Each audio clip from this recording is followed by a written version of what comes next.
Hello everyone, Carlos Flores, back on basics. Before we begin the video, hit so don't forget to subscribe to my YouTube channel, Back on Basics 9985.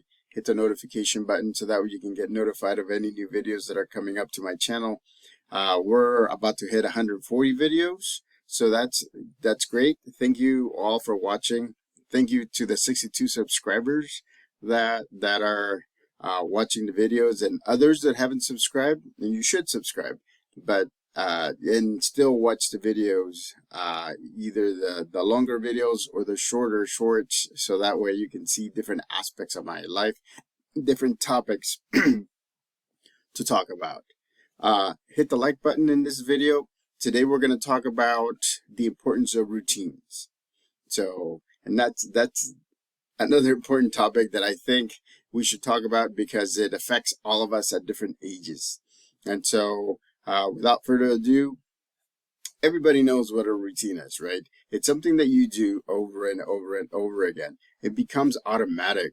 So what happens is your mind and body balance helps you because one, that a routine is something that starts here in the mind. It's something that becomes ingrained in your memory of something that you did, something that give you either positive reinforcement or negative reinforcement. So again, what's positive reinforcement now? So positive reinforcement is something that you get because you do routine, like a chore, right? Let's say when you were a kid, you used to sweep the floor in the kitchen or the living room, and then your parents would pay you, I don't know, $2, right? And so those $2 are positive reinforcement that will have you to sweep the floors and the specific floors over and over and over, because again, your parents are reinforcing your behavior or your routine by giving you a positive reinforcement. On the other hand, negative reinforcement means that there's something that is dealing with negativity, or is replacing something that's negative, or you're trying to stop something that is negatively affecting you. For example, smoking is a negative reinforcement. It's an example of a negative reinforcement because no matter how much you do it, and I get it, right? Addiction is hard, and we'll do another video on addiction. But when you smoke, and you have smoked many times or years or months or decades, it's hard to say, I know this is bad for me, but I'm still gonna do it. Smoking is, it could cause a lot of diseases, but you're still doing it. So that's an example of a negative reinforcement, because even though, right, you know that is not good for you, that is bad for you, you still do it. My dad smoked for over 50 years, and my grandma smoked for over 89 years, my dad's mom.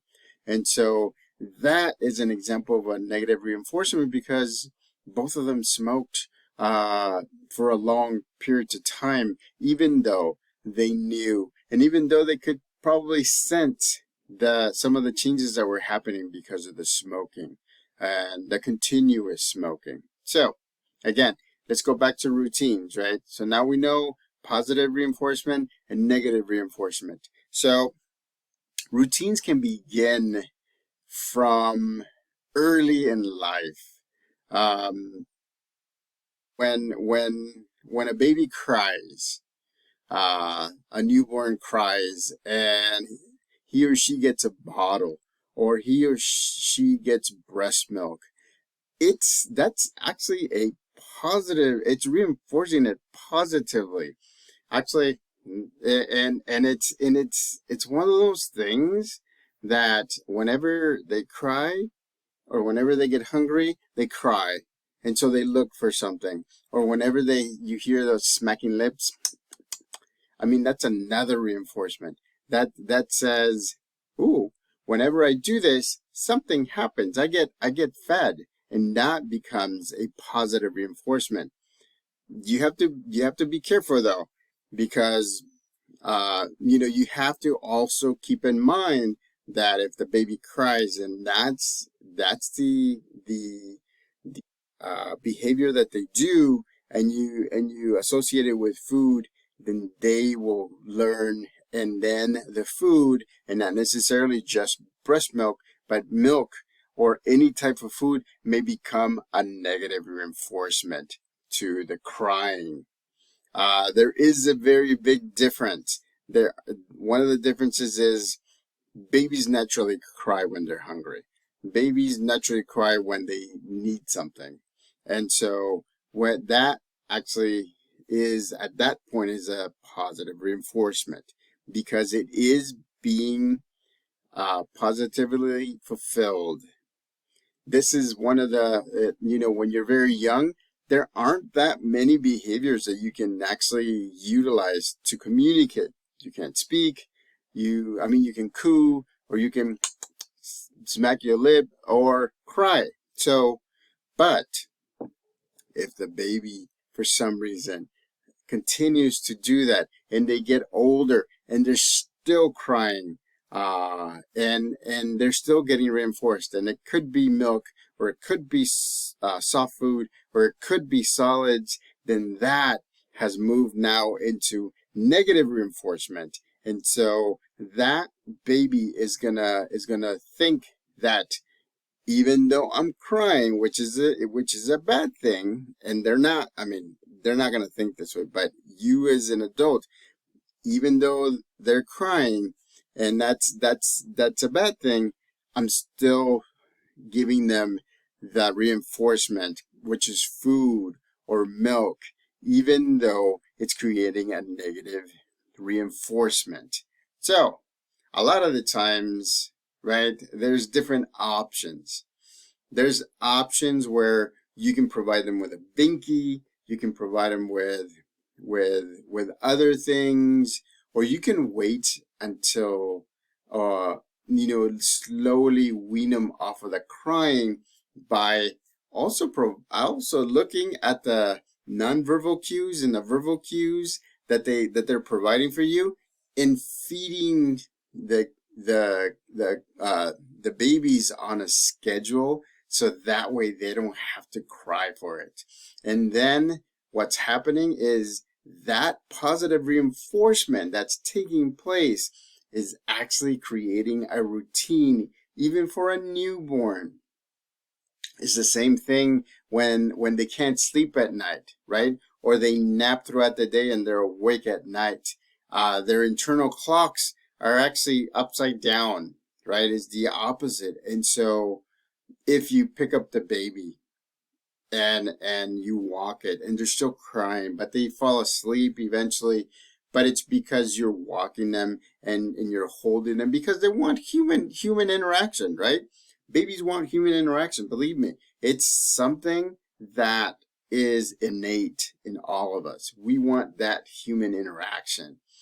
But some people try to do the cold turkey way, which is, I will just let them cry. And once they stop crying, then I will go in to communicate their satisfaction and helping them sleep. Or again, you can create a routine. You can put them down in bed at a certain time, and maybe turn off the lights, or put soothing sounds or soothing music, instrumental music, by the way, and have the baby associate the positive reinforcement of soothing music, soothing sounds with sleeping, so they don't have to cry. So that way you can actually slowly move them into a more, having less naps during the day, and more naps and a long sleep in the evenings. So again, it's behavior modification at its best. It's modifying a behavior. Remember what I said about cognitive psychology. If you think it, you will do it. If you do it, you will think it. And so positive and negative reinforcements help in either thinking it and then doing it, or doing it and then thinking it. So be careful, right? And again, there's a difference between positive reinforcement and negative reinforcement when you're trying to set up a routine. As you get your kids to be toddlers, then you can do the same thing.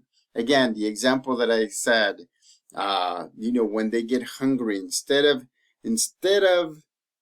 just waiting until they start crying, you look at their cues. You look at the nonverbal and verbal cues and put them on a schedule, right? Oh, that's the reason why in kindergarten there's a schedule. That's the reason why at a daycare there's usually a schedule that says this time we're eating breakfast, this time we're doing this time this is what we're doing, we're going outside at this time, we're eating lunch here, we're taking a nap here, and then we get up and do another activity, and then it's time to go home.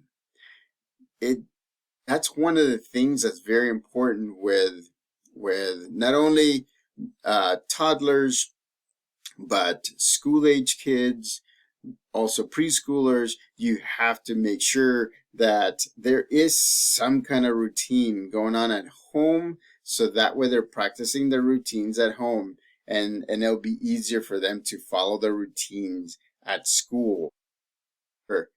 Everything starts with a positive reinforcement, but because human nature, right, and behavior changes, and the behavior may not be the one that you're looking for, then you start substituting the positive reinforcement with a negative reinforcement, and that just goes back and forth, because then now you've created a non-routine, and now they will realize that they can cry, they can yell, they can throw stuff, they can do a lot of different things in order for you to give them a reward. And even though, right, it's a reward nonetheless, it's still a negative reinforcement. So then we move on to the school agers, and we even move on to like the 5th and 6th graders, right? They're so used to routine by this time.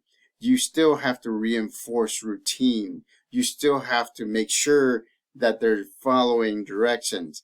They're in school from this time to this time. Recess is at certain time, lunch is at certain time, second recess is at another time, and then in between you have subjects. And because of the routine, and because the teachers have it written down, that's how they're going to learn that.